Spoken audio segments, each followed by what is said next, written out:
What's up, everybody? Welcome to Power Hour, starring me and the main man from the UK, Giles Tiger Thomas.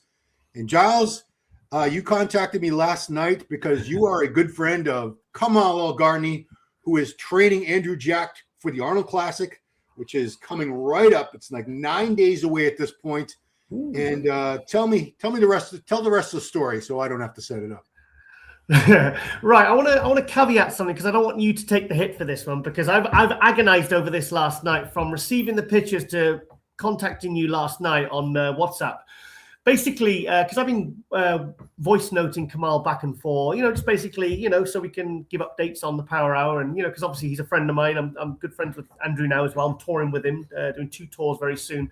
Yeah. So, but at the same time, I don't like to bombard them with messages. But Kamal's been very generous, and he's been sending like really detailed voice notes back in return.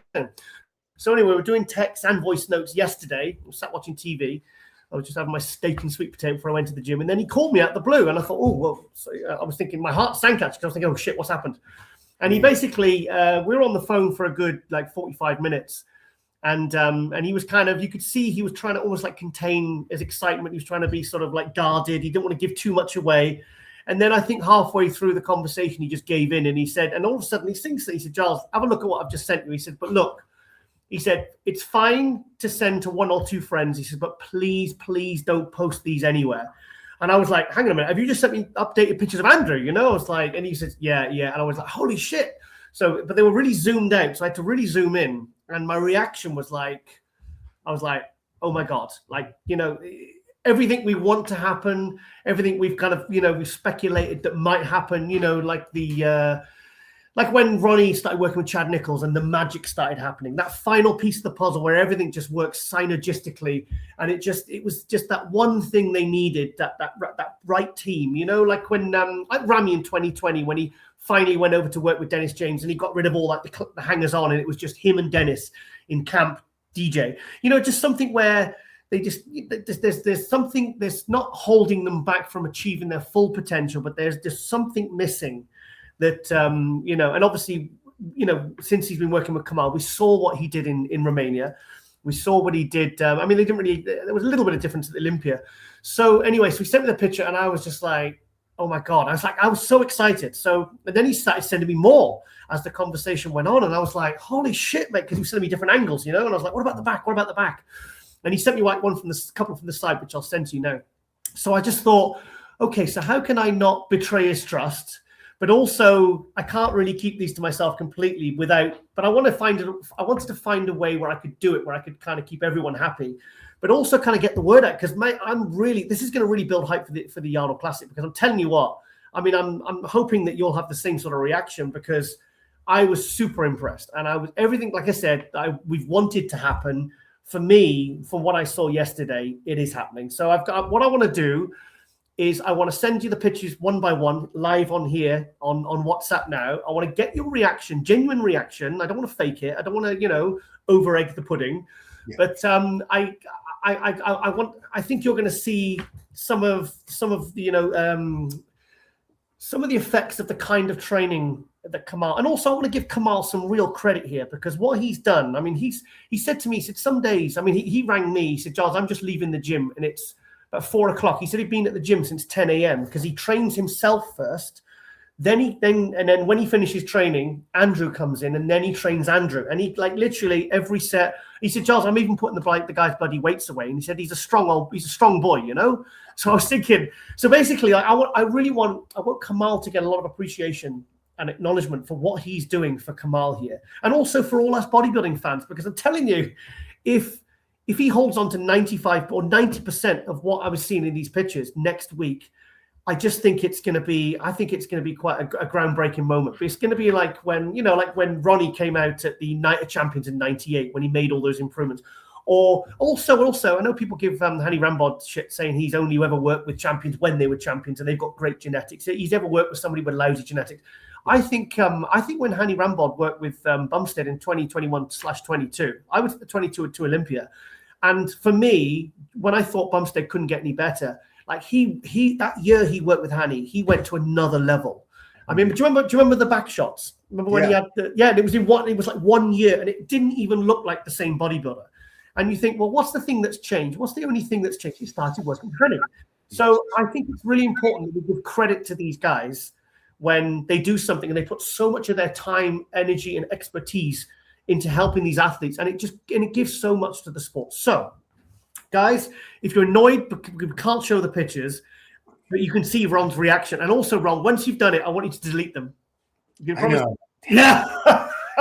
So I mean, listen. I mean, I've had so much shit thrown at me this year. I mean, it's water off a duck's back to me now. So I just thought I got to find a way that we can kind of get the word out without betraying someone, someone who's I've been friends with since 1997, and I love and respect very much. Come on, I love the guy. So, but I just want to send these to you. So I'm going to send them in the same order that I received them. So yeah, so this is the first one, and I've cropped them for you as well.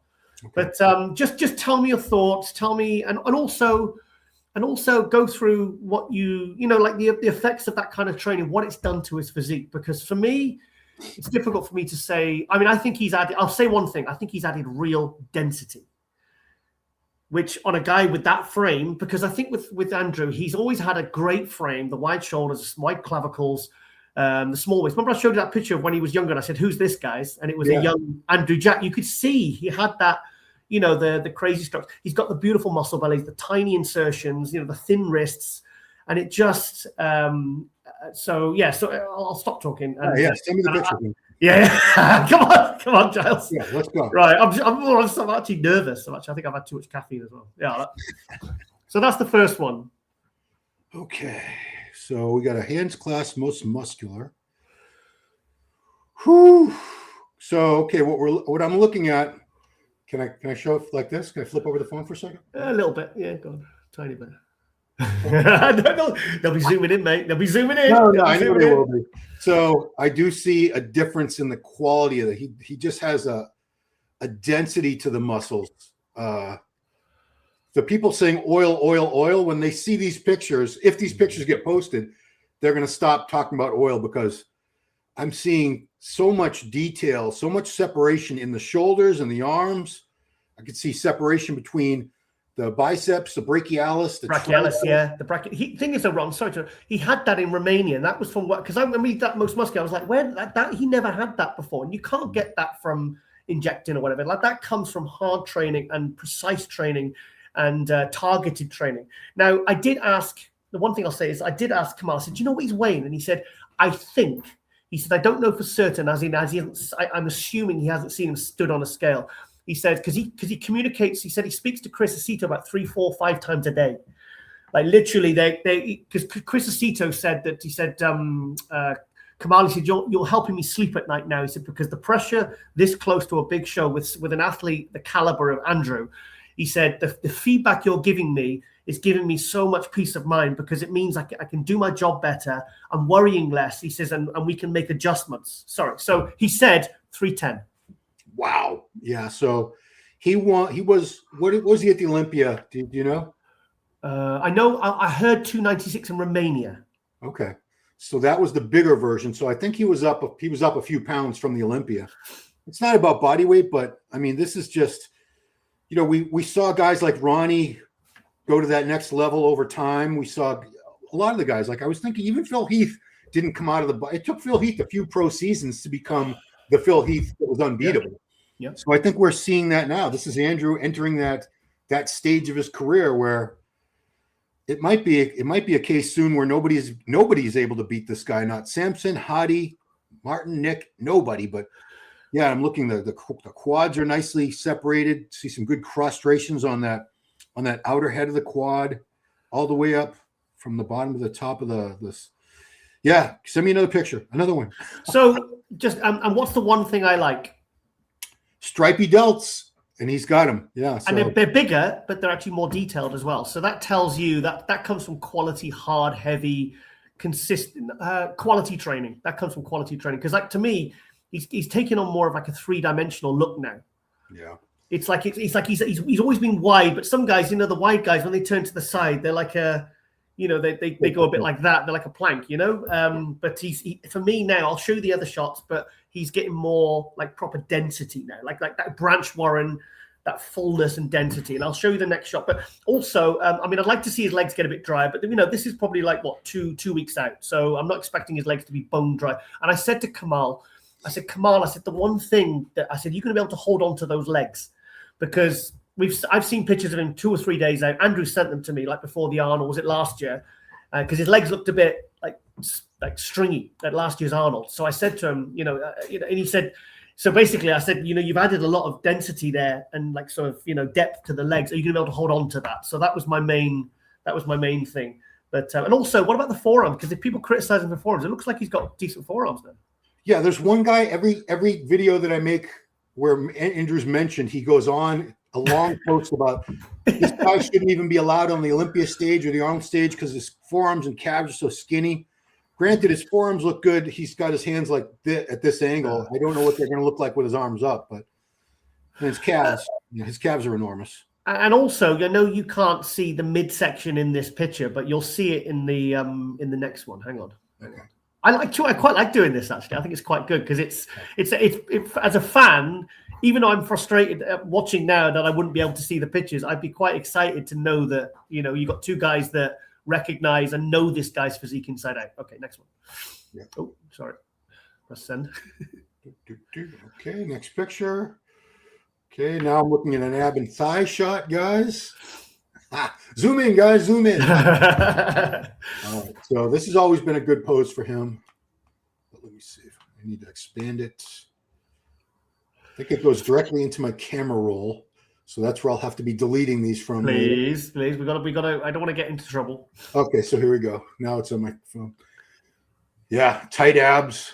Arms look ridiculous. So full and round in that shot. Quads look good.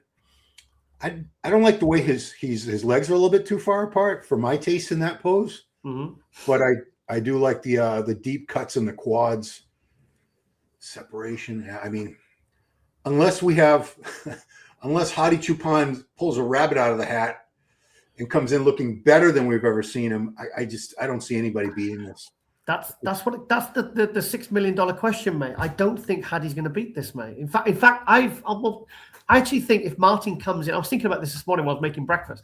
I was thinking if Martin comes in as good or even 1 or 2% better than he was in Prague, I actually think he has the potential to beat Hadi. Oh, I do, but he's not beating this. Yeah, no, I honestly, because I think you think about this, and don't forget, like this is. I said to Kamal yesterday, I said, Kamal, this isn't a guy that's 5'8" or 5'7". This is a guy who's 6'2".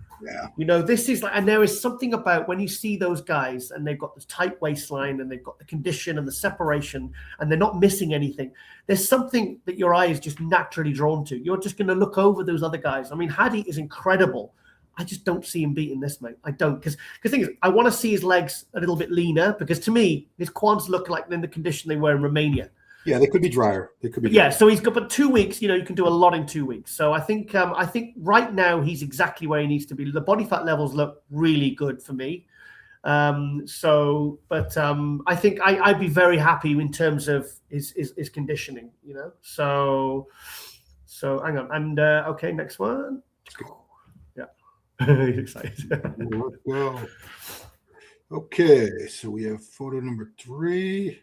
The famous double bicep shot. Wow. Double bicep. Yeah, that's his money shot. Nobody beats him in this pose. Looking crazy. He's looking like Romania size, but I think he's going to come in Romania size, but tighter with the condition. Yeah. That's all I want. If he could be as conditioned as he was at the Olympia, or maybe even a 1-2% better with the finals, but the fullness that he had when he won Romania, that's unbeatable. Unless somebody else gets way better than they've ever been. But this is an insane shot, this front double bicep. But look at the chest. His chest is thick now. Like he's always had a pretty good chest, but like in the front double bicep, you can see he's actually got proper density and fullness and thickness there. Well, the thing is, that's a pose that if you don't have a lot of thickness and density in the chest, it goes away when you put your arm. It lifts up. Yeah, it disappears, doesn't it? It vanishes. But it looks like now he's holding on to, like, because he's added so much, like, sort of dense muscle, which and I mean, Kamal said, Giles, he said he does train hard. He says, but when I'm with him, he says, I make sure he nothing on the table. Like he said, I watch every single repetition that guy does. He said, I make sure everything is absolute maximum. He said, he said he's really, he said, Giles, at the end of the sessions, he said, I'm exhausted. He said, because I'm really like so engaged. Everything he's doing. He said, I'm not like sort of putting this, just looking around, checking his phone while he's doing his set. Like he's really sort of paying attention, close attention. So yeah, no, this is. So, I think it's don't show too much, mate, because I don't want to get in trouble, Ron. I know. I don't want Kamal breaking off a friendship of 20 years over this. So, no, that's it. You got another one for me? 30 actually, 29. 29. Wow. Yep, 29. And then there's the last two now. The last two. Okay. Now this is the one that for me shows the kind of the density. Okay, so this is sort of a 3/4. It's not really a pose. He's just standing upright, and Kamal's got him sort of from the back at a 3/4 angle. Yeah, he's not flexing at all. Yeah, just totally relaxed. You could still see glute. You can tell he's not flexing his glutes yet. You can still see striations running down the bottom of the glute there. But like for me, I looked at like the roundness of the lats, the rear delts, the traps. Like it looks like even when you've relaxed, then you can really see how much kind of density and actually sort of quality is added. So right, it's the last one now. Yeah. So, but this I love this shot. This is a good shot. Okay. Don't show too much. Don't show too much. Yeah. So this one, he's sitting like when you're about to go into a side chest. Yeah. So the transition there. Delts look incredibly full. Tries. Yeah, guys, this is I'm so sorry, guys. I apologize profusely. I can't show you these, but he's looking insane. This is that next level. That's what we kept saying is Hadi is maxed out. Hadi is a phenomenal champion. Incredible. Not taking a thing away from him, but he hit his full potential a few years ago. And we're seeing Andrew, who's only in his 4th pro season. 2, 3, 4, 5. I'm sorry, he's starting his 5th pro season, I guess, because he turned pro 4 years ago at the Arnold. But we're seeing him make the improvements and stepping up a level over time. And I think he's entering that era of his prime. It took a few years, but I mean, think this guy's only been competing for 4 years. That's it. Yeah. I mean, in fairness to Hadi, I mean, he was around many, many years as an amateur. Because I remember Kamal showing me pictures of when Hadi was a middleweight. And because you couldn't even recognize Hadi, you'd have to recognize the shape, And but the thing is, Hadi had a long amateur career, so he was kind of good right out of the gate. When we saw him in 2017 as a 212, we saw him in Korea and everything. He was good straight away. I mean, many people think he should have beaten, Flex Lewis at that famous Korea show. And I feel he should have won the Open against Cedric McMillan at the San Marino 2017. So he was good straight away, and he's maintained that, and he's brought a lot of different looks. So for him to even maintain that level of excellence, and he has got bigger, he has developed his physique. I mean, in 2022 when he won it, he wasn't quite as hard, but he was full, thick, dense. He had that kind of, like what we're seeing now in Andrew's shoulders and chest and everything. It's like he's getting that real, the sort of, that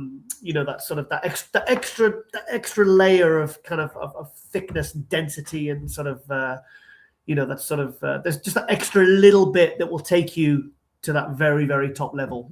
So what do you think, Ron?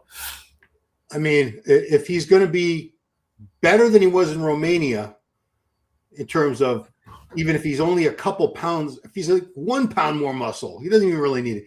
But the Romania look with a little better condition, it's lights out. I don't see anybody beating him. So let's say for argument's sake, he was 296 as reported in Romania. Yeah. And say he is in those photos that we're looking at now, I've just shown you today, 310.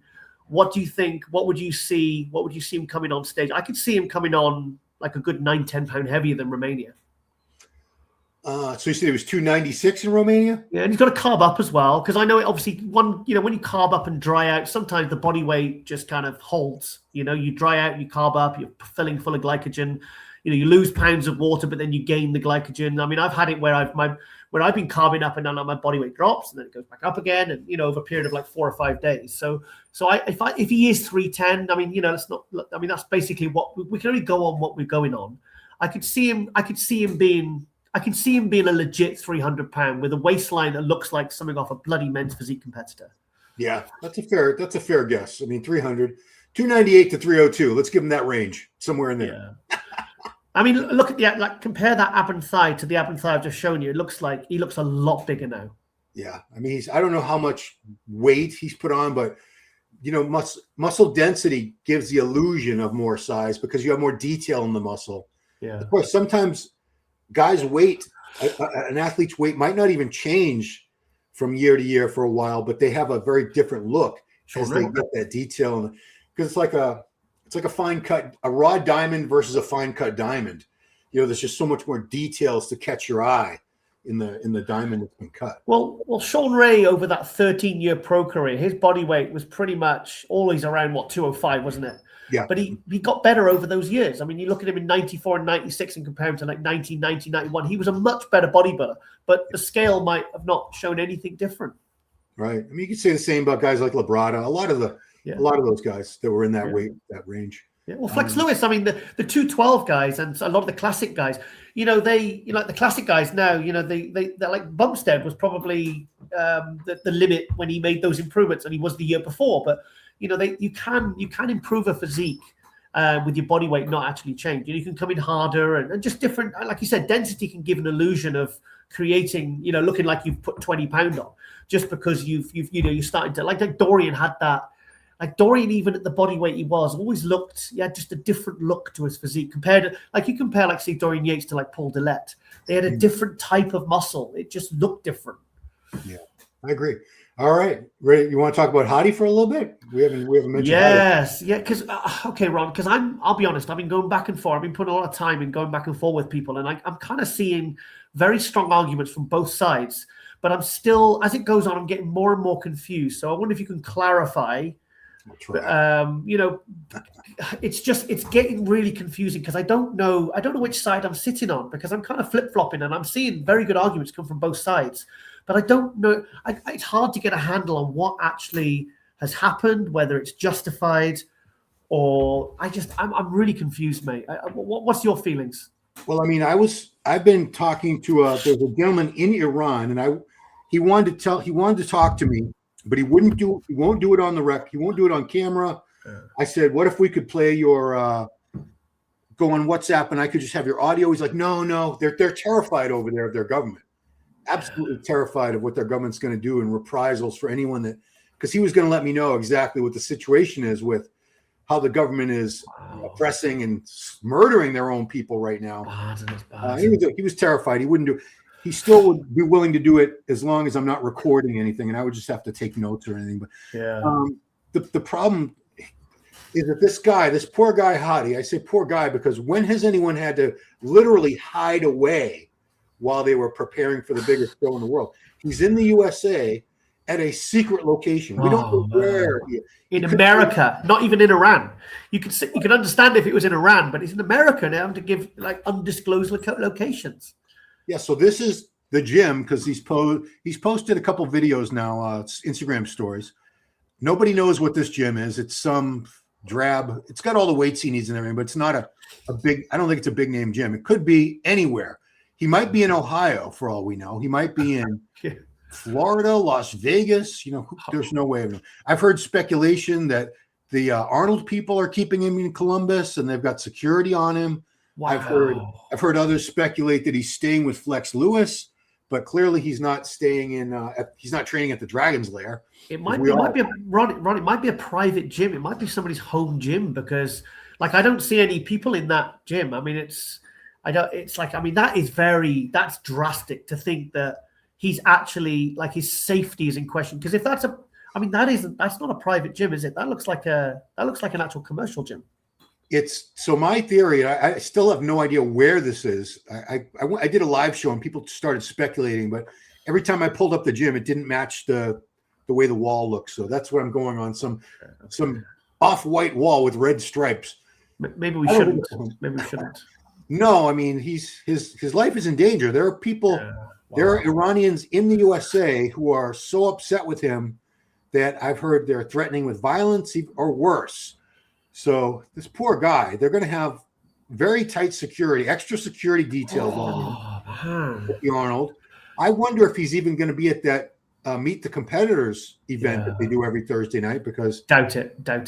You know, if so, they're going to have to go screen everybody with metal detectors when they walk in, because, you know, I can't imagine what a horrible scenario it would be if somebody actually tries to or successfully harms this champion bodybuilder right before he's going to go on, you know, the day before he's going to take the stage. Yeah. You know, and they'll spray with acid and all sorts. I mean, imagine if somebody went up to him and, you know, because a bottle of acid could get through a metal detector. You know, somebody. I mean, it's just, it doesn't bear thinking about. You know, that guy who what's it called? A Somali lady, the politician, the guy sprayed her with a syringe.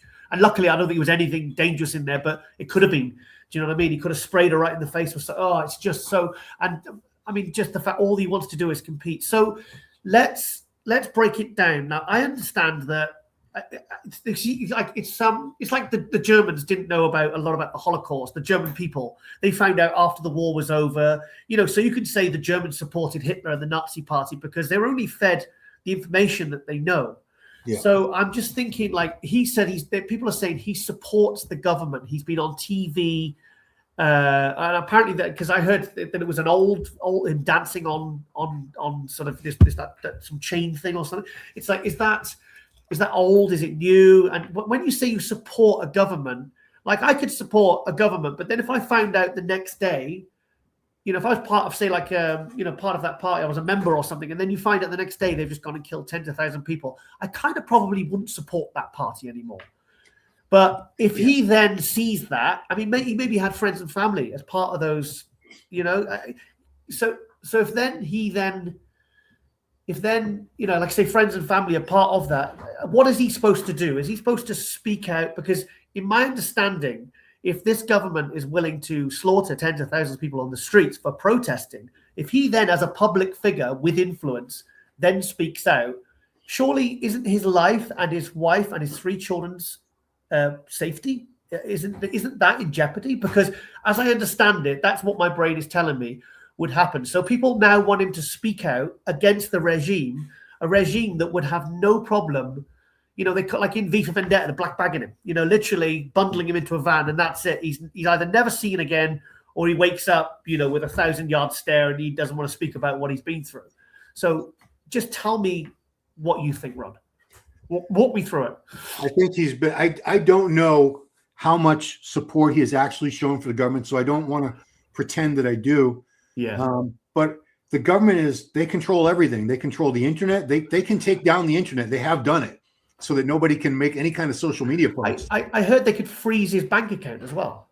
They could do anything. This is not. Wow. This is not the USA. You can, you know, people in the USA, we can go out and protest and spit on the federal agents, and you know we have a lot of entitlement over there. I even heard, and this is insane, some Iranian told an influencer. I saw a thing on Instagram where they said if the U.S. invades or starts a war with Iran, that the military would slaughter their own people rather than see them conquered by the USA. They would actually just bomb and murder their own people, which it sounds insane, like impossible. That could not possibly be true. But when you think that 40,000 people or more have already been killed just protesting against the government, and how many more? Hitler, in the final days in that bunker in Berlin, he turned on his own people. He basically said, well, they're weak because they haven't helped me win the war. So basically, Sodom, you know, I don't care anymore. Like, so it's kind of that kind of mindset where they're really like, because we think governments are here to serve us, and you know, and you know, they work for us, and they're here to make our lives better and look after us when we get sick, and you know, so but this is like an anti-government. I mean, to me, it sounds it's like a modern day country that has basically it's a dictatorship. It's you know, you turn against them and that's it. They're not going to just, you know, like I see these videos in America of people spitting on ice, and you know, the ice people, and also police. I've seen videos, you know, and then the police actually, one of them, you know, wrestles them to the ground. But it's like people feel, it's the fact that people feel that they can go into the streets and do that. I mean, like I was watching the last BBC journalist left in Russia. He's been living there for 10 years. He's like a Russian correspondent, speaks Russian, lives there. And he was basically just going interviewing people in the streets, and within minutes, he went into some obscure town, and within minutes, the police are coming up and they're asking him questions, and and he's having to show his ID, and they're basically following him around for days. You know what I mean? Stuff like that. So you could do that in America, but you can't do that in Russia, Iran, these countries. So I think people are applying the mindset of what they're used to in their country, but we're talking about a completely different ballgame here. So why? First of all, I'm thinking, why would Hadi speak out? If Hadi speaks out, then I don't know about you, but my people, if he considers his people, the Iranian people, I'll be honest, they would be secondary in my mind if I had a wife and 3 children. If it was their safety, and if they can freeze bank accounts, so they can control Hadi. So they can, if he speaks out, I can't say for sure, but to me, it sounds like his family, his businesses, everything would be affected if he did so. And the thing is, what difference would it make? What difference would it make if he spoke out? What would it get 1 million people onto the streets protesting? It sounds to me like the government would have no problem wiping them out as well, because like you said, if they're willing to, if America was going to start a war or something, they turn on their own people, then what good would it do anyway? It would accomplish nothing. It would just, I think it would make them feel like he's supporting them, that he's part of their cause. But again, what would that accomplish? The government, they're not going to bow down to the protesters. They're not going to say, you know what, you guys are right, we're horrible government, we'll step down. No, they're never stepping. Nothing's going to be done. And yeah, as a guy with a wife and 2 kids myself, of course, I would never risk their safety, their lives, by speaking out against the government, particularly when I know it's not going to benefit anybody or anything. It's just going to get them on their side. And I keep hearing that Iranian Americans are going to harass and intimidate him at the Arnold Classic. What? They're intentionally plotting to do that. You heard that? Did you heard that? Yeah, I think even Kamali is. I haven't watched too much of the. Kamali's been very adamant. He's not a Hadi fan. He's the opposite. He doesn't like Hadi at all. But what's Hadi supposed to do? I don't understand. It doesn't make sense. Okay, before all these people were killed in the streets, how was he supporting his government? What exactly did he do to be right? I'm for this government. I'm behind them. Because you can support someone, but then if they do something, say one of your kids goes and shoots up a high school or something, you're not going to support that. No. You love them, but you're not going to support them. It's like, I don't understand this. It's a very binary, narrow, focused way of looking at something. Like you either with them or for them, for or against them. I don't understand how he's caught between a bit of a rock and a hard place here. So if I was him right now, thing is they could affect his visas. I thank God he's already out the country. Well, that's another thing nobody's mentioning is if he speaks out against the government, they could easily say you can't leave. We're not letting you out of the country. So he's screwed. So right now, the fans want him to speak out against him and effectively commit suicide and sacrifice his family, his friends. And the thing is, to what length will they go to? Will they, like in North Korea and stuff? Like if they can reach your friends. They can, if you don't play ball and you don't sort of toe the line and the party line, if they'll go for people not just friends, family, but they'll go to such lengths to basically make an example of him. If you are a public figure and you have influence, they'll make an example of him. It's terrifying. To be honest, right now, if I was him, if I was at the country, I'd be quietly in the background getting my wife and kids, and I'd be getting them on a plane, and whatever you got back home, I'd have some family or whatever, or friends, and say, look, guys, just wrap everything up and just get me out of here. Because love for a country does not transcend love for your friends, for your family, and also the right to live. Because if these people are asking him to effectively forego that, they're asking him to sacrifice himself. Maybe I'm missing something, but I think they're asking a lot of him for somebody that they probably likely never met anyway. They're just, they might be his fans and supporters or whatever, but are you a real friend? Ron, if I asked you to stand up for me when it effectively meant you committing suicide, is that really, am I asking too much? Yeah, I'm not going to kill myself. Come on. Yeah, exactly. Yeah, I also want to point out something. I don't know how supportive he's been of the actual regime, or if he has or not. Yeah. You look at this video, and at the end, there's the Iranian flag, and he puts the weight down and he salutes the flag. And he says in the post, "Iran, my mother, I swear to your joyful name." He loves his country. Loving your country is very different from loving your government. You can be you can be a proud Brit or a proud American and think whoever happens to be ruling your country at the time is full of shit. They're awful. Yeah. So I don't know. I've never seen a post, and a lot of what he posts is in Farsi, and I don't always look at the translation. But I don't know if he's ever been supportive of the actual regime. Guys, in the comments, especially those of you who are Iranians, let me know. Give me some concrete examples, because I've never seen it, but that doesn't mean it hasn't happened. But I think he's a proud patriot. He loves his country. He loves the people of his country.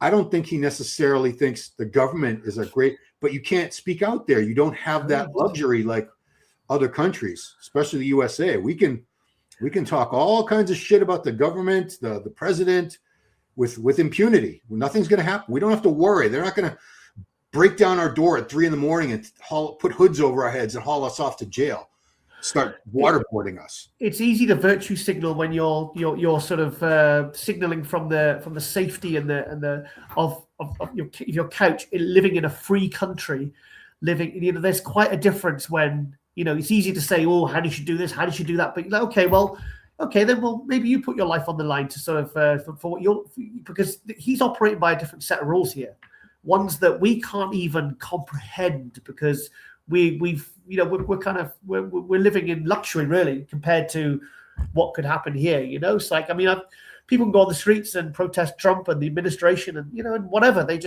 What happens? Nothing really. It's if they get a bit out of line and they get physical, they'll get arrested maybe and get a fine or like a short jail sentence or a caution or whatever. But over there, you just get bloody bullet to the head. It's like I said, it's just, you can't. I don't understand why people are being so like, he should be doing this, he should be doing that, because I feel really bad for him. I just people are saying he's a sellout and all that, and I don't understand how they could see that. So, like you say, he's a proud patriot, loves his country, not his government. The two are very different things. Exactly. I've heard more. There's so many rumors have been swirling around this. I'm sure 99% of them are fake news or fabricated. I hear that, he's still secretly with Evogen, meaning they're paying him, but they don't want it to look like that he's still a part of Evogen, because the Iranian people are so upset with him. Well, I can imagine that Evogen has taken a drop in sales. I can imagine that would have happened. But then somebody said, like, look, the prices of the products, in somewhere like Iran, most people on the average salaries over there couldn't afford to buy those products anyway. So it's not going to affect them.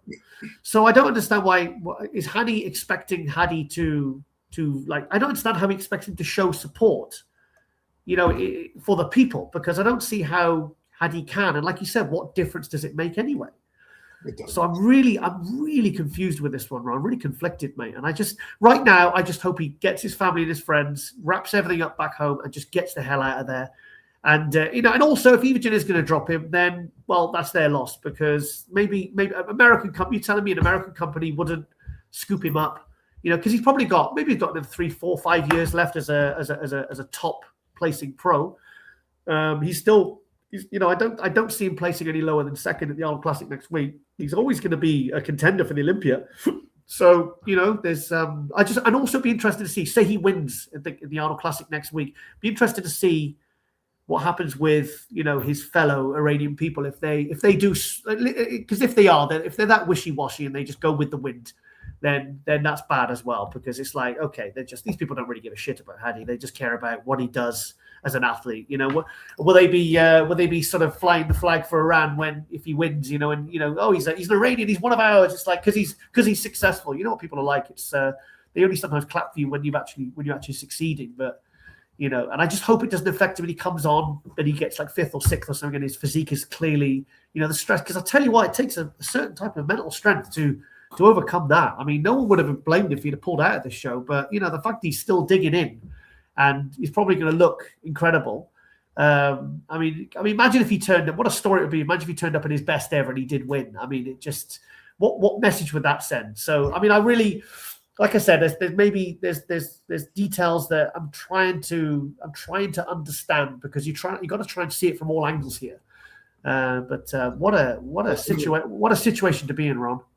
I mean, guys have prepped for shows, going through divorces, having lost, a family member's passed away, or there's all kinds of circumstances that can befall. These guys are human beings, and things happen. But I can't remember anyone in fear for their life to the point where they had to hide away because somebody might come assassinate them. I mean, that sounds ludicrous, but anybody who reads the news on a daily basis about world events, U.S. events, these things happen. There are some crazy people out there. Yeah. And especially if they're justified by some cause or some belief, I'd be having major security on Hadi Choopan at the Arnold Classic. I mean, look at someone like Charlie Kirk. There was a guy who I don't see how anyone couldn't see with a brain that he was a force for good. He was someone who was trying to open dialogue, discuss all topics, no matter how contentious. And yet, he takes one psycho with a long range rifle just to sort of, with a good aim, to sort of do what he did. Look at someone like Trump. With he got shot in the ear and everything. I mean, a centimeter to the right, it would have been his brains everywhere. Yeah. So all it takes is one psycho. Just do you know what is? I'd love to be a fly on the wall to see what Arnold thinks. I would genuinely, because he will have it. Because obviously he was a politician himself. I mean, he was a governor of California, so he's someone that will have a political, not just a political view, but a human view. So I'll be interested to see, and also I'll be interested to see at the Arnold Classic if it's addressed like in his speech or something. At the start when he comes out, I'd be interested because, they're going to try and leave this alone, but. And also, I hate to say it, but there's people out there who will be trying to make this commercially swing in a commercial way. You know what I mean? Like the whole story, they'll try and monetize it. They'll try and think, is this gonna bring more people to the show, or is it like? I just hope it doesn't. I hope nothing bad happens. I really do. I hope nothing bad happens, because there's 100,000 people at the expo, and I just hope that nothing awful happens, because people could get hurt, Ron, not just Hadi. Yeah, I don't see him showing his face at the expo. Yeah, I don't think he's even going to be at that. I'm just speculating. I don't think he's going to be at that meet, unless it's not called Meet the Olympians. That's the Olympia. The Meet the Athletes that we always go to a Thursday night in that basement ballroom. So they would have to search everybody very well, before they went in there to allow Hadi to feel safe, and they want him safe. But getting back to. I hope they look after him. I hope Brian and Arnold realize the magnitude of what potentially one nut job could sneak in. I hope. Like you said, I totally agree with you, Ron. I think that I very much doubt he'll be at the Meet the Athletes. I think that would be, it's and I think the other athletes will understand as well. But and I'd be interested to see what the crowd thinks as well. I think I've got a feeling it's going to be in his favor. And if he wins, then I think that's going to be. I'd be very interested to sort of know what behind the scenes what happens, because it's because obviously there's the Arnold UK as well, because he's going to be doing the Arnold UK, so it's going to be so that's going to happen as well. So it's going to be very interesting. But what a story, Ron. If he wins, and I'm rooting for him. I love Andrew, and I'm rooting for Andrew too, but. I'm rooting for Hadi just because of all this that he's going. How can you not root for this guy unless you're an Iranian who's very upset with him? But if he wins, then Arnold goes out there with the microphone, and I don't know if he's going to have a translator, because his translator has always been this is a gentleman that works with Hani Rambod for Evaju Nutrition. That's been the translator all these years at the show. So I don't know how that would work, because Hadi does not speak English at all. Arnold certainly doesn't speak Farsi, but I think the Arnold organizers they could locate someone to translate if they really wanted to. I would love to see him win and give an impassioned speech, maybe tear up a little, and Arnold saying, so proud, so amazing with everything going on in your country. And then maybe if Hadi could even, this is like a fantasy scenario. He wins and he gives a speech where he explains himself, and I was never against the people of Iran, and I hate to see our people being oppressed and killed, and something to get his fans back on his side, if that's even possible. How great would that be if he could win and win back some of those fans who have turned their backs and now they're just showing like hatred for him? I know, it's like he can be so loved and then so hated. But the thing is, these are people that don't matter to him. They don't sort of pay his bills. He's probably never met 99% of them. Do you know what I mean? It's like people get, I don't know. The thing is, we're dealing with something that's effectively a different culture. It's a different mindset. You see, you can spot the Iranian people, because they've got very strong views, very strong, to the point of, especially when sometimes you press translate, and they really feel passionately either way about the situation, and I've tried engaging with some of them, and it's really you feel the strength and the power of their response, so I just and what does it mean also, forget the Arnold Classic, but what does this mean for the future for Hadi, for his I think it's people are like, oh, even just dropped him, look, he's lost a couple of months salary, that's all, that's nothing. I mean, it's probably 50K or something, it's probably, that's nothing. That's nothing to him. He's not going to be out in the streets. Do you know what I mean? So I'm more concerned about where he's going to, where he's going to live, where he's going to be, because I'd love to see him just quietly pack up, and then you find out that he's moved permanently to somewhere in America. This all dies down, and he starts to learn better English, please, and he opens up a gym or something, and then just rides out the next several years of his career, or still at the top, and goes out on top, So I just hope he doesn't, I hope good things for Hadi, because we don't want to see. I don't really see that he's done anything wrong.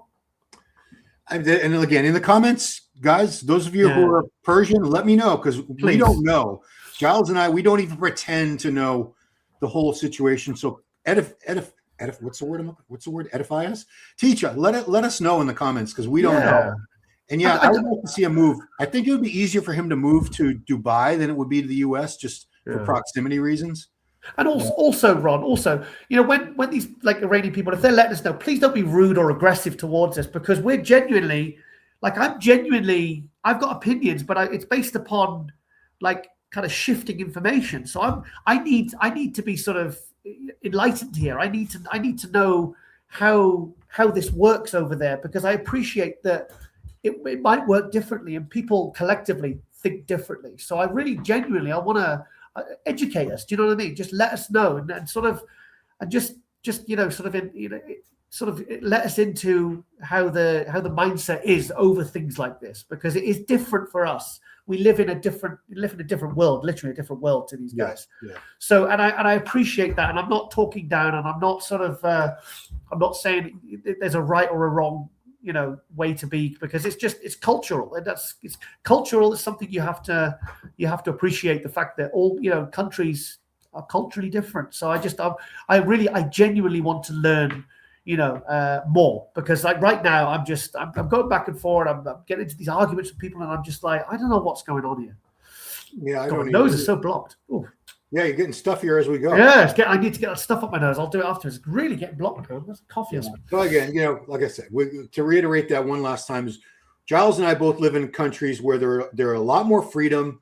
We can speak out against our government, and we don't have to worry about being taken away in the middle of the night or being shot. And it's hard to believe that cultures can be so different. So we are at a loss. So please explain to us, those of you either from Iran or who have emigrated from Iran, let us know what the situation is, why you're upset with the Persian wolf, what exactly did he do that you can't forgive, and would you be willing to forgive him if he wins, goes out there with the wraps Iranian flag around himself and gives an impassioned speech, hopefully as a translator. That's my dream scenario, aside from Andrew win. I want Andrew to win too, but God, I'm so torn now between who I want to win. Yeah, I want a peaceful resolution for everyone, and I want to see. Because the thing is, Ron, all the decades you and I have been involved in the industry, we've never seen something political. I suppose you could put it under the banner of politically, where politically it started to affect potentially a competitor. Iranian people petitioning to not let him even compete. It's like, look, he's a bodybuilder. This is what he does. What you're gonna take that away from him because you disagree with something politically that he stands for. I just think that, I mean, that's one thing I love about bodybuilding. Do you remember when in the early 90s, the riots in California? Yeah, I was there. Was it Rodney King, was it? Rodney King, yeah. Yeah. No, and I remember reading one of the magazines, and they said that the gym was like one of the only safe havens where literally you go out the door and there's blacks and whites and everyone's against each other, and everyone's like, you're on this side, you're either on that sside or that side. And then they're saying in the gym, you'd literally walk through the doors and then everyone would just be like, okay, we're all equal here. This is all about training and bettering ourselves. And they were saying it was like one of the wonderful things about fitness and bodybuilding and stuff is that, you know, as soon as you go into that safe place, the gym, you know, it's like it is a safe place, it is a safe haven, and it's where politics doesn't exist, you know, and that's what I love. That's one of the things I love about bodybuilding, and I love about the whole industry is that, you know, race doesn't really seem to sort of play a factor, and things, and also it leads on to things like culture and politics. It's like it shouldn't enter the sport we love. It should never enter that, and I'm really nervous because what next? You know, it's like where will it go then? Will it be like, okay, are you a Republican or a Democrat? Oh, we know can't have you entering the Tampa show because you're sort of for this side and that side. And what's I think it's a slippery slope. Yeah, I can't understand the people who are, and there's some guys in the comments who have already on my videos saying he shouldn't be allowed to compete. I'm like, what are you talking about? Stupid. Because he's not sharing or supporting your political beliefs enough. He's not speaking out enough to your satisfaction. He shouldn't be allowed to compete in a sport that has nothing to do with politics. They say the IFBB should ban him. Like the IFBB, this has nothing to do with what they do as a company, as an organization. Right. It just boggles my mind that they would even think that that's a legitimate argument they could make is he should be banned and not allowed to compete. Ron, the reason somebody gave the other day online, I saw on Instagram, they said, "Oh, I think Nick will beat Martin because I think Martin's recent antics of the way he's been behaving. I think they'll punish him for it and mark him down. No. They think they'll." And I was like, "No," it said it shouldn't be like that. It shouldn't be like that. And I said, you shouldn't even suggest that because that's certainly in my mind. I'm pretty sure that's not how the judges and the federation will think, you know, because it's like that should never ever enter the mindset or the psyche of the judges, the officials, and I don't believe it does anyway. But someone was like, "Yeah, I'm pretty sure that they're going to let Nick beat Martin, not because he's better, but because of Martin's been acting up lately, you know, and he's been talking this and doing that, and you know everything we've been discussing the last few weeks." It's like, and I was like, "Well, no, that's not how it is, and that's not how it should be because it's like I said, where does it end? People's behaviors and what? Because we're becoming such a, especially with social media, we're becoming so judgmental as a society. We're becoming so like, you know, like I was one. I'm too worried about my own behavior and my own conduct to worry about how other people conduct theirs or what they think or what they believe. It's like you believe what you believe. You do what you want to do, but you know me. I'm just gonna focus on controlling myself because I think that's, you know, they say it's easier. It's harder to rule yourself than to rule a city. You know, it's because people, you know, we spend so much time trying to fix the world and, you know, and do this and, you know, and sort of, but sometimes, you know, maybe just worry about fixing yourself and maybe just making sure that you live your life properly rather than worrying about what so-and-so thinks of politically or, you know, their beliefs or what religion they follow. It's like, it's just, you know, live and let live, guys, you know? I will say this, whoever's hiding Hadi is doing a great job because our industry, everybody knows everybody. Yeah. Social media, all it takes is one person to catch a glimpse of him, take a picture and post it. And within 40 minutes, you know, Beyond the Stage, Sulios, RX, everybody would have it on their Instagram page. Hadi is in Knoxville, Tennessee. No, I hope not. Even if they, like, do you know what, Ron? If just say like on here, like I got those pictures of Andrew and stuff. Like, just say I did know. I would be like, I wouldn't share that. I wouldn't share that because you're talking about a man's safety here. Yeah. That's a man's life potentially. Because, like I said, it takes one psycho, and you know, and not be fun. Don't even get me started on America's gun laws. It only takes one psycho with a gun, a pretty powerful gun, to do. Because everyone's got one in America. I know you all have. You know, like I said again, culturally, UK to America. Like I can't tune into the whole mindset of guns. Yet you and I don't even try and engage with Americans or America. I've got a lot of American friends. I don't even because I have tried in the past, and I I end up getting very frustrated because it's a different mindset. So the point is, culturally, there's UK and USA, you'd say arguably very, very similar in terms of politics and the way that the country's run. It's a free country, but then there's certain differences there, and then you've got something like the Middle East, like Iran, and then you've got like America. They couldn't be more polarized. Different world. I want to give you two statistics that might shock you, or maybe not. There are more guns in the United States than there are people. I know that. And we have more guns, firearms combined in the USA among private ownership than all the militaries of the rest of the world combined. That's true. Wow. Google it, guys. It's true. So I'm not. And it's I'm the not kind of guns you've got. I mean, it's just crazy. And any idiot, any psycho could go get one, tomorrow. It's just. Let's not get started on that because that will blow the comments up because, I mean, I just hate guns anyway. Like, I don't like I go to America and I'll be at the airport and I'll go to a mall and you see like the mall cops or whatever, like the security guys, they don't look very well trained, some of them. No. And they've got guns on them, and I'm just thinking, mate, you're one bad day away from something really bad happening. It's like or something kicking off, and you just pulling your gun, with your poor training, and something going horribly wrong, and somebody getting shot innocent. It's just, I don't know, but I really hope it gets resolved peacefully, mate. I really, because I don't like all this. It's not what we should be talking about a week out from the Arnold Classic. We shouldn't be talking about the safety of one of a Mr. Olympia. Right. We should be talking about.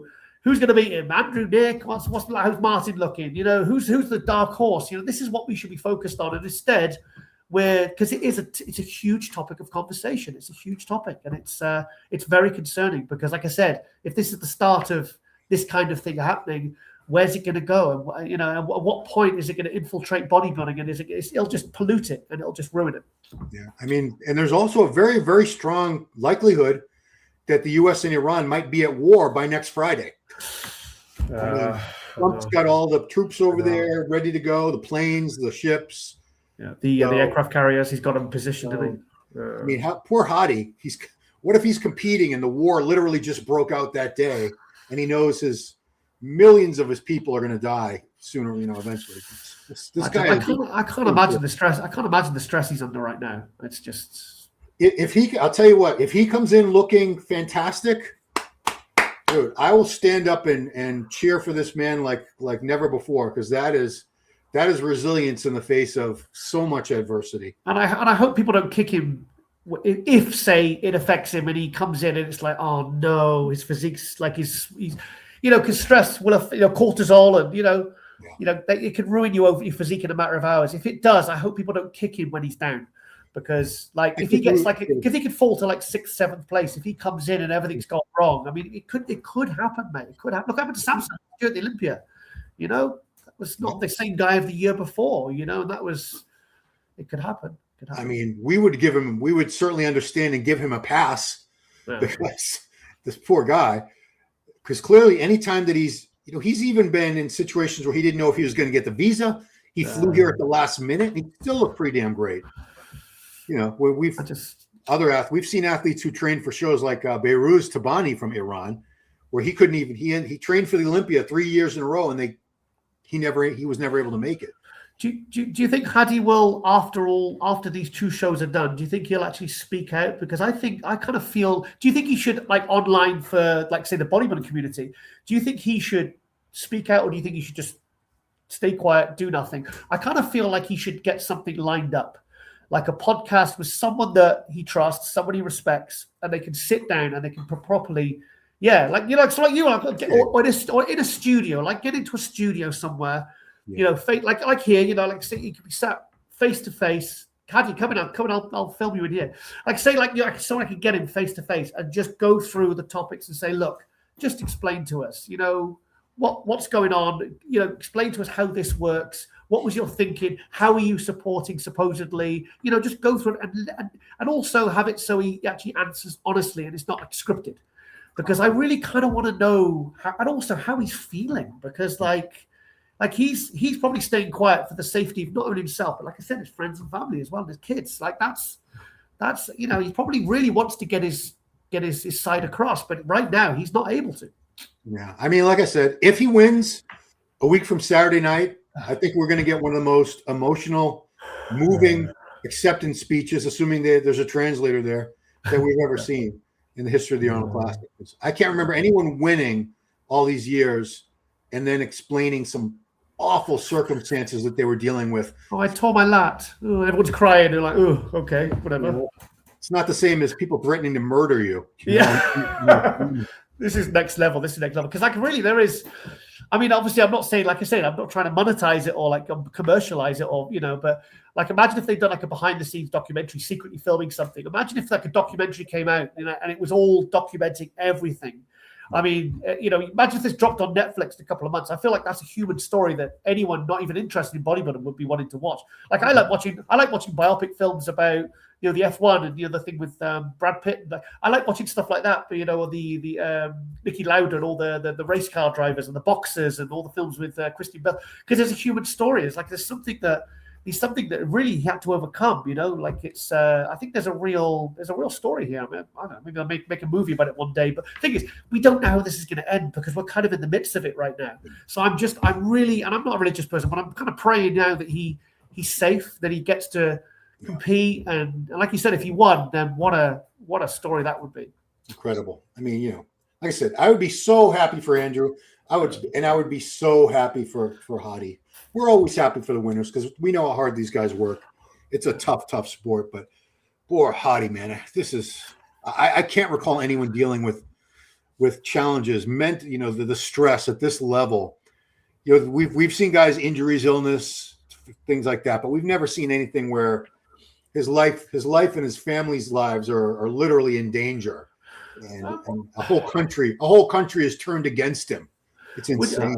I mean, it's not like he could retire because just go back to Iran and just get on with his life because, like, I don't even know how he is in his own country now. If he goes back to his own country, is he safe? Is he safe having said nothing, or is he under pressure? Is he being followed? I mean, like in Russia, if this was Russia, he'd have his phone tapped, he'd be followed. They'd be monitoring him 24/7. So, I mean, his social media, I think really he needs to just have that handled right now because imagine if he did. I mean, I think he's quite a strong person, but imagine if he said something emotionally, you know, like when didn't Ramy post something a couple of years ago and everyone launched at him for it. Yeah.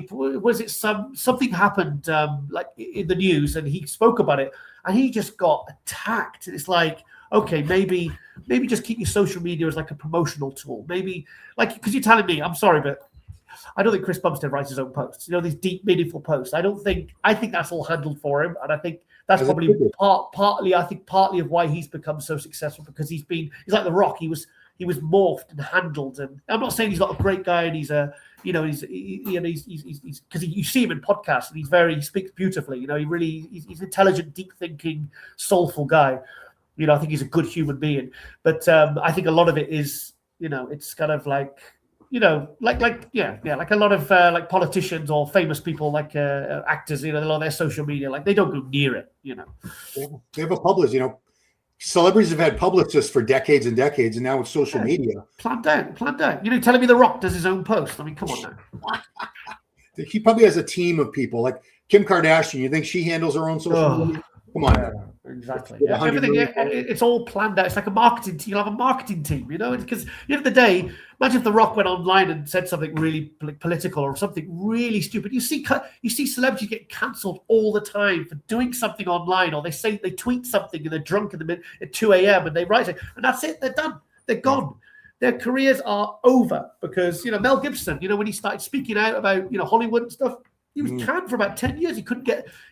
I mean, think about a superstar as big as Mel Gibson for like 10 years. Hollywood wouldn't want to touch him, and now he's starting to get his way back in. You know, but like you've got to be careful, man, when you're of a level. And the thing is, Hadi in America is like what would be the equivalent? I mean, because bodybuilding is like a national sport over there. It's like it's as big as like American football in America. Like what would be the equivalent in America of Hadi in Iran? Like in terms of sports people with the amount of influence and how well known they are. I mean, I don't know. I don't follow sports that well at all. So, but I could say a few years ago, Tom Brady, the quarterback for the New England Patriots, he was the biggest. I believe he was the biggest star in sports for several years. The number one celebrity. LeBron James and Shaquille O'Neal and like those kind of the Michael Jordans and all these. You know, Mike Tyson in boxing. You know, it's kind of like that level. You know, where like they're just you know. So it's, I think Hadi's like that in Iran, you know, because like in certain countries, bodybuilding, because bodybuilding's a very kind of it's very macho sport, like about strength and honor, and and sort of masculinity and stuff. And the Iranian, the Middle Eastern people, that's part of their culture. It's about like in the Nordic countries, strength is really respected.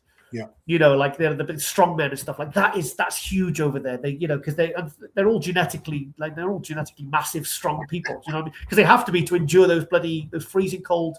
They're tough people. The Russians. They picture videos of them wrestling bears and stuff, and in -60 and all that, and they're right shorts and t-shirt. -20. Like, oh, this is summer. Yeah. It's like, and so they just it's a cultural thing. So I can understand why he's so well known and well respected. And I think it's Hadi does. I've met him a couple of times and been backstage with him and stuff. And he always has a nice way about him. He's got a nice vibe about him. He's always like Rami. Like he seems like a really nice guy. I mean, he's always smiling. He's dancing and stuff, and he just seems like a really cool guy. And I think maybe he's been a bit naive. Maybe I don't know. Maybe he's been taken advantage of. With his position. Maybe he's completely unaware of what he's been dragged into. I don't know. Yeah, well, good a place as any to call it. So, guys, drop some comments how angry you are that I didn't show you the pictures of Andrew. Sorry, guys, that's me. All his fault, because Kamal did swear him to secrecy on that. And of course, drop some comments on the Hadi situation if you know more about it than we do, and I'm sure some of you do. So let us know. I like to have clarification on issues like that, and that's the beautiful thing about YouTube and social media is we have a reach. We can reach people in these places that we would never be able to speak to or hear from. So let me know, guys. Explain it to me. Break it down and tell me why you're upset and what the real issue is with Hadi and the government and how you feel about it, because I'd like to know. And we'll be back next week with our final show before the Arnold. We are going to do another Arnold watch party. Poor Giles will stay up late again. He's not obligated. He does all this out of the kindness of his heart. But it is on Eastern time, which is still 5 hours behind you, Giles. But at least it's not another 3 hours like the Olympia is in Las Vegas. And it's free. It is free. ArnoldSports.com. ArnoldSports.com. They just want your email address so they can send you scam you with some emails every now and then. That's all they want. And they're giving you a free stream. Good idea. I wonder if other like the Olympia will ever jump on that. I'm thinking, okay, should we go for the email data capture and the advertising possibilities? And I wonder which works out better financially. Yeah, I'd be curious to know. I mean, but the Arnold's been doing it. I want to say this is the 3rd or 4th year that they've done it free. Yeah, I think third. So, thereabouts. Yeah, it's been this is at least the 3rd year. I know that because I've had this channel. I've resurrected the channel in late 23, so 24, 25. Yeah. Anyway, so that's it, guys. Drop some comments below. Giles, I thank you so much for taking the time and dealing with the Wi-Fi that gets dodgy every morning. Yeah, sorry. And, that's it. We will see you right here next week on Power Hour. Thanks for watching.